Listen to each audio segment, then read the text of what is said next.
নামাজের বাইরের সময় আমার গ্যাসের একদম সমস্যা হয় না, কিন্তু অজু করার সাথে সাথে আমাকে এই সমস্যার সম্মুখীন হতে হয়। অনেক কষ্ট করে অজু ধরে রাখতে হয়। কি করতে পারি একটু দয়া করে বলবেন? গভীর রাত পর্যন্ত ওয়াজ মাহফিল চলা কতটুকু ইসলাম সম্মত? মেয়েরা কি নন মাহরাম পুরুষকে রক্তদান করতে পারবে? রেশমের বিছানার চাদর ব্যবহার করার বিধান কি? বিছানার চাদর ব্যবহার করাও কি পরিধেয় বস্ত্রের হুকুমে পড়বে? আমি অফিস হতে ঋণ নিয়ে সেই টাকা এক ব্যক্তিকে কর্জে হাসানা দিয়েছি। এখন সুদের ভয়াবহতা বুঝতে পেরে সুদ আসল একসাথে ফেরত দেওয়ার সময় যে টাকা ফেরত দিব তা ওই ব্যক্তি থেকে নেওয়া যাবে কিনা? ছোট বাচ্চারা বিছানায় পেশাব করে দিলে ওই বিছানা পরিবর্তন করলেও বিছানার নিচে যে লেপ অথবা জাজিম থাকে সেটা ধৌত করা যায় না। সে লেপ অথবা জাজিম শুকিয়ে তার উপর নামাজ পড়া যাবে কিনা? দেখেছেন, এক ব্যক্তি তার বাসায় মেহমান গেলে তিনি নিজে রান্না করেন, মেহমানকে তার স্ত্রীর রান্না করা খাবার খাওয়ান না। তার স্ত্রী রান্না করা খাবার খেয়ে মেহমান বলবে ভাবির রান্না ভালো, এটাকে তিনি গায়রত বিরোধী বা আত্মসম্মান বিরোধী মনে করেন। ব্যাপারটাকে আপনি কিভাবে দেখেন? শুনলাম সুন্নাত নামাজে এমন ভাবে কেরাত পড়তে হবে যেন নিজের কান পর্যন্ত শব্দ না যায়। এটা কি সত্যি? চলুন তাহলে আমরা দেরি না করে প্রশ্নোত্তর আলোকিত ভুবনে প্রবেশ করি। মোহাম্মদ তামজিন হোসেন আপনি লিখেছেন, গভীর রাত পর্যন্ত ওয়াজ মাহফিল চলা কতটুকু ইসলাম সম্মত? ভাই তামজিদ, এই বিষয়ে আমরা এর আগে বিভিন্ন সময় বলার চেষ্টা করেছি যে গভীর রাত পর্যন্ত ওয়াজ মাহফিল যে আমাদের দেশে প্রচলিত আছে বিভিন্ন জায়গায়, এটা সুন্নাহ সম্মত নয়। ইসলাম কখনো গভীর রাত পর্যন্ত জেগে দ্বীনি আলোচনা, ওয়াজ নসিহত এগুলোকে প্রশংসার চোখে দেখে না। অতএব একজন ইমানদার হিসেবে আমাদের করণীয় হবে গভীর রাত পর্যন্ত যেন ওয়াজ মাহফিলগুলো না যায় সেদিকটা খেয়াল করা, এবং আমরা যেন চেষ্টা করি যে যথাসম্ভব রাত 9টা 10টা সর্বোচ্চ 10:30টার মধ্যেই ওয়াজ মাহফিলগুলোকে ক্লোজ করার। গভীর রাত পর্যন্ত ওয়াজ মাহফিলের সবচেয়ে বড় সমস্যা হলো যে ফজর নামাজ পড়তে অসুবিধা তৈরি হয়, এবং দূর দূরান্ত পর্যন্ত অনেক সময় মাইক বাজতে থাকে, যার ফলশ্রুতিতে অনেক মানুষের কষ্টের কারণ হয়। আর নবী সাল্লাল্লাহু আলাইহি ওয়াসাল্লাম সাধারণত গভীর রাত পর্যন্ত আলোচনা, ওয়াজ নসিহত এগুলো করতেন না। আমাদের আয়েশা রাদিয়াল্লাহু তাআলা বলেছেন, কানা নবী সাল্লাল্লাহু আলাইহি ওয়াসাল্লাম ইয়াকরাহু আন-নাওমা ক্বাবলা আল-ইশা ওয়াল হাদিস বা'দা। নবী সাল্লাল্লাহু আলাইহি ওয়াসাল্লাম এশার আগে কথা বলা, এশার পরে এশার আগে ঘুমানো আর এশার পরে কথা বলাকে অপছন্দ করতেন। বিধায় আমরা প্রয়োজনে গভীর রাত পর্যন্ত ওয়াজ মাহফিলের বিপরীতে যেটি হতে পারে যে মাগরিব পর থেকে ওয়াজ মাহফিল শুরু হলো, রাত 10টায় ওয়াজ মাহফিল শেষ হয়ে এসা পরে সবাই বাসায় চলে গেল, এটা হবে সুন্নাহ সম্মত ফরম্যাট। আল্লাহ তাআলা আমাদেরকে সুন্নাহ সম্মত ওয়াজ মাহফিল আয়োজন করার তৌফিক দান করুন। জান্নাতুল ফেরদৌস মৌ আপনি লিখেছেন, মেয়েরা কি নন মাহরাম পুরুষকে রক্তদান করতে পারবে? শরীরের কোনো অংশ, রক্ত বা অন্য কোনো কিছু কোনো মানুষকে দান করা এটা সওয়াবের কাজ। কারোর উপকার উদ্দেশ্যে যদি আপনি করেন, বিক্রি করা জায়েজ নাই, কিন্তু আল্লাহকে খুশি করবার জন্য ফ্রি আপনি দিতে পারেন। সেক্ষেত্রে পুরুষ নারীকে, নারী পুরুষকে পরস্পরকে দিতে পারেন। এক্ষেত্রে মাহারাম নান মাহারামের কোনো ব্যাপার নেই, এবং কোনো গায়রে মাহারাম নারী পুরুষ একে অন্যের জন্য যদি রক্ত দেন তাতে তাদের মধ্যে কোনো প্রকার সম্পর্ক তৈরি হবে না, যেটি দুধ সম্পর্কের মতো কিংবা রক্তের সম্পর্কের মতো। অতএব এর কারণে কোনো অসুবিধা নেই ইনশাআল্লাহ তাআলা। বদরুর রহমান লিখেছেন, রেশমের বিছানার চাদর ব্যবহার করার বিধান কি? বিছানার চাদর ব্যবহার করাও কি পরিধেয় বস্ত্রের হুকুমে পড়বে? আমরা জানি যে পুরুষদের জন্য রেশমের পোশাক পরার ব্যাপারে ইসলামী শরিয়া পরিষ্কারভাবে নিষেধাজ্ঞা আরোপ করেছে। ঠিক একইভাবে রেশমের যে বিছানার চাদর আছে সেই বিছানার চাদরটাও পুরুষের জন্য জমহুর বা সংখ্যাগরিষ্ঠ ওলামায়ে কেরামের মতে ব্যবহার করা নিষিদ্ধ। তবে নারীদের জন্য রেশমের পোশাক যেরকম নিষিদ্ধ নয়, রেশমের বিছানাও নিষিদ্ধ নয়।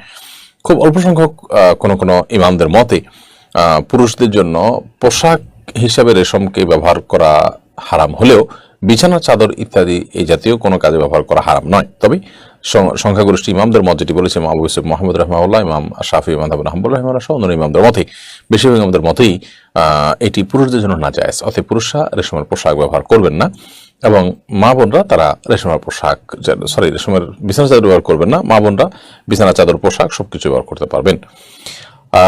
সাজ্জাদ করিম আপনি লিখেছেন, আমি অফিস হতে ঋণ নিয়ে সেই টাকা এক ব্যক্তিকে কর্জে হাসানা দিয়েছি। এখন সুদের ভয়াবহতা বুঝতে পেরে সুদ আসল একসাথে ফেরত দেওয়ার সময় যে টাকা ফেরত দিব তা ওই ব্যক্তি থেকে নেওয়া যাবে কিনা? আপনি অফিস থেকে যে ঋণ নিয়েছেন সে ঋণ নিয়ে কাউকে কর্জে হাসানা দিয়েছেন, তো অফিস থেকে যে ঋণ নিয়েছেন আপনার বক্তব্য থেকে বোঝা গেল যে আপনি অফিস থেকে সুদে ঋণ নিয়েছেন, অন্য কাউকে দিয়েছেন সুদমুক্ত ঋণ। তো সন্দেহাতীত ভাবে আপনি অন্যায় কাজ করেছেন, কিন্তু আগে আপনি জানতেন না সুদের ভয়াবহতা, পরে জেনেছেন। যখন জেনেছেন তাহলে সেক্ষেত্রে আপনি তওবা করে ফিরে আসবেন, এটাই আপনার করণীয়। এর পাশাপাশি আপনি অফিসকে যখন ফেরত দিবেন তখন তা অফিস তো আর আপনার সুদ মওকুফ করবে না। যদি কোনোভাবে মওকুফ করাতে পারেন সেটা ভালো, আর যদি না পারেন তাহলে সেক্ষেত্রে আপনি এখন, যেহেতু আগে আলোচনা হয়ে গেছে, চুক্তি হয়ে গেছে, সে অনুসারে আপনি সুদ দিতে যদি বাধ্য হন সুদ দিয়ে দিবেন, কিন্তু কৃতকর্মের জন্য তওবা করবেন, ভবিষ্যতে আর যেন না হয় সেটাই খেয়াল রাখবেন। এখন প্রশ্ন হলো যে যাকে আপনি কর্জে হাসানা দিয়েছেন তার কাছ থেকে সুদের টাকাটা নিবেন কিনা। উত্তর হলো যে এখানে একটা সুদই হচ্ছে, অর্থাৎ অফিসকে সুদ দেওয়া হচ্ছে, সেটা আপনি দিলেও যা, ওই ব্যক্তি দিলেও তা। তিনি যদি তার কাছ থেকে যদি আপনি নেন তাহলে সেক্ষেত্রে ব্যাপারটা এরকম হয়ে গেল যে আপনি তার কর্জ হাসানা দিলেন না, সুদ ভিত্তিক লোন দিলেন। অতএব এটি আপনার দেয়াটাকেই আমি আপাত দৃষ্টিতে বেটার মনে করছি। তবে তিনিও যদি দেন তাহলে সেক্ষেত্রে এখানে সুদ একটাই পরিশোধ হলো, এবং তিনি যদি তার জন্য ঋণ নিয়েছেন আপনি সেই জায়গা থেকে পরিশোধ করে থাকেন, তাহলে সেক্ষেত্রে আশা করা যায় ইনশাআল্লাহ আপনার কেউ গুনাহগার হবেন না। তবে কিছুটা সংশয় এখানে থেকে যায়। আর আপনি নিজে অফিস থেকে ঋণ নিয়েছেন, তখন কি আপনি জানতেন না যে এটা সুদভিত্তিক ঋণ? যদি জেনে থাকেন তাহলে ওই ব্যক্তিকে কর্জে হাসানা দিচ্ছেন সুদ মুক্ত, এখন তার কাছ থেকে সুদ কেন চাইবেন? এখন তো আপনার দেওয়া উচিত। তো এই বিষয়গুলো আমার মনে হয় কিছুটা ধোঁয়াশা আছে আপনার কথা বা প্রশ্নের মধ্যে। এমডি আলী আপনি লিখেছেন, ছোট বাচ্চারা বিছানায় পেশাব করে দিলে ওই বিছানা পরিবর্তন করলেও বিছানার নিচে যে লেপ অথবা জাজিম থাকে সেটা ধৌত করা যায় না। সে লেপ অথবা জাজিম শুকিয়ে তার উপর নামাজ পড়া যাবে কিনা? এটাকে যদি এমনভাবে আপনি শুকান, এমনভাবে পরিষ্কার করেন, আজকাল বিভিন্নভাবে পরিষ্কার করার অনেক উপায় আছে যে এর আলামত ইত্যাদি থাকবে না, তাহলে সেক্ষেত্রে ইনশাআল্লাহ তার উপরে অন্য কাপড় বা অন্য বিছানা ইত্যাদি বিছিয়ে আপনি নামাজ পড়তে পারবেন।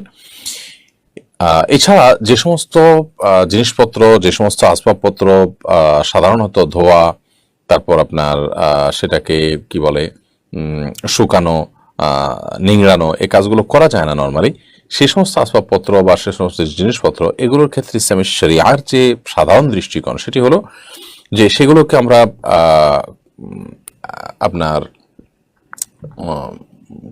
কোনোভাবে সেগুলো থেকে নাপাকের যে আলামত আছে সেটাকে দূর করে ফেলতে পারলে ইনশাআল্লাহ সেটা পাক হিসাবে বিবেচিত হবে।